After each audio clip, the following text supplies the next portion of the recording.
আসসালামু আলাইকুম। আমি ডক্টর হাসনা হোসেন নাকি, ইনফার্টিলিটি স্পেশালিস্ট ও গাইনোকোলজিস্ট। নিয়মিত চেম্বার করছি উত্তরা ফার্টিলিটি সেন্টারে। আমরা আজকে কথা বলবো বন্ধ্যাত্বে পিসিওএস চিকিৎসা আমরা কিভাবে করব। আমাদের বন্ধ্যাত্ব যেসব পেশেন্ট দেখি তার মধ্যে দেখা যায় 60% পেশেন্টই আসে পলিসিস্টিক ওভারিয়ান সিনড্রোম বা পিসিওএস নিয়ে। এবং পিসিওএস রোগীদের চিকিৎসা করতে গিয়ে আমাদের কিছু কিছু বিষয়ের উপর খুব গুরুত্ব দিতে হয়, যেমন ডায়েট, ডিসিপ্লিন, এক্সারসাইজ, স্লিপ এবং সাপ্লিমেন্ট। তো ডায়েটের গুরুত্ব পিসিওএস পেশেন্টদের জন্য খুবই গুরুত্বপূর্ণ, কারণ পিসিওএস পেশেন্টদের অনেক খাবারই খাওয়া যায় না বা খাওয়া বারণ, বিশেষ করে প্রসেসড ফুড, ডেয়ারি প্রোডাক্টস, দেন হচ্ছে জাঙ্ক ফুড। এই খাবারগুলো আমরা পিসিওএস পেশেন্টদের একেবারেই না বলি। এমনকি প্রসেসড ফুডের মধ্যে পাউরুটি, বিভিন্ন কুকিজ, এগুলোও একদম না। এবং সুগার কন্টেনিং খাবারটাকেও আমরা নিষেধ করি, কারণ এদের যেহেতু ইনসুলিন সেন্সিটিভিটি কম থাকে। তো ওই ব্যাপারগুলো মাথায় রেখে অলওয়েজ পিসিওএস পেশেন্টদের একজন গাইনোকোলজিস্টের পাশাপাশি একজন ডায়েটিশিয়ানেরও পরামর্শ প্রয়োজন হয়। এবং এই পেশেন্টগুলো সাধারণত একটু ওবেস থাকে, ওয়েট বেশি থাকে, এবং ওয়েট রিডাকশন খুব গুরুত্বপূর্ণ একটা কাজ। তাই ডায়েটের সাথে সাথে এদের প্রয়োজন হয় এক্সারসাইজ অথবা জগিং অথবা ইয়োগা। তো ওইটাও আমাদের সাথে লিঙ্কড আপ। আমরা যে কোনো একজন ইয়োগা এক্সপার্ট অথবা জগিং এক্সপার্টকে আমরা তাদের সাথে লিঙ্ক আপ করে দিই, যাতে করে সে খুব দ্রুত ওয়েটটা কমাতে পারে বা অপটিমাম যে ওয়েট সেটা মেনটেন করতে পারে।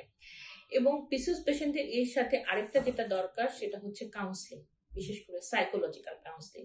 কারণ এসব পেশেন্টরা খুব ডিপ্রেস থাকে, অনিয়মিত মাসিক হয়, তারা ওয়েট গেইন করে, তাদের স্কিনের যে ব্রাইটনেস সেটা কমে যায়, অনেকের মুখে ব্রণ তৈরি হয়, অনাকাঙ্ক্ষিত লোম তৈরি হয় বিভিন্ন জায়গায়, ঘাড়ের অংশ কালো হয়ে যায়, তাদের বিউটিটা নষ্ট হয়ে যায় এবং তারা খুব শাই ফিল করে বিভিন্ন প্রোগ্রামে যেতে বা সোশ্যাল গ্যাদারিং এ অ্যাটেন্ড করতে। তারা খুব নিজেকে এমব্রেসড ফিল করে। তো এই জন্য এদের সাইকোলজিক্যাল কাউন্সিলিংটা খুব গুরুত্বপূর্ণ।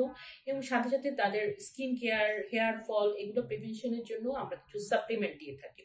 এই সাপ্লিমেন্টগুলোর মধ্যে মেটফর্মিন অবশ্যই আমাদেরকে দিতে হয়, সাথে মায়োনিসিটল, কাইরোমায়োনিসিটল এগুলো দিয়ে থাকি, ওমেগা 3 ফ্যাটি অ্যাসিড দিয়ে থাকি, vitamin A, oxidant, E, antioxidant, এগুলো আমরা অনেক সময় প্রেসক্রাইব করে থাকি রোগীদের ধরন বুঝে।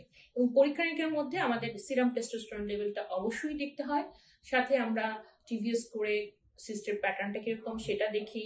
অনেক সময় এফএচএইচ, এলএইচ হরমোন, থাইরয়েড প্রোফাইল এবং হিমোগ্লোবিন A1C এগুলো আমাদের ফলো আপ করতে হয়। তবে পিসিওএস পেশেন্টের মূল ধারা হচ্ছে আগে হরমোনটাকে ব্যালেন্স করা। যে হরমোনাল ইমব্যালেন্সটা তৈরি হয়েছে সেটাকে যদি আমরা ব্যালেন্স করে দিতে পারি, ওয়েট রিডাকশন করে দিতে পারি, তাহলে দেখা যায় ন্যাচারালি ওভুলেশন হয় এবং বাচ্চাও কনসেপ্ট করে।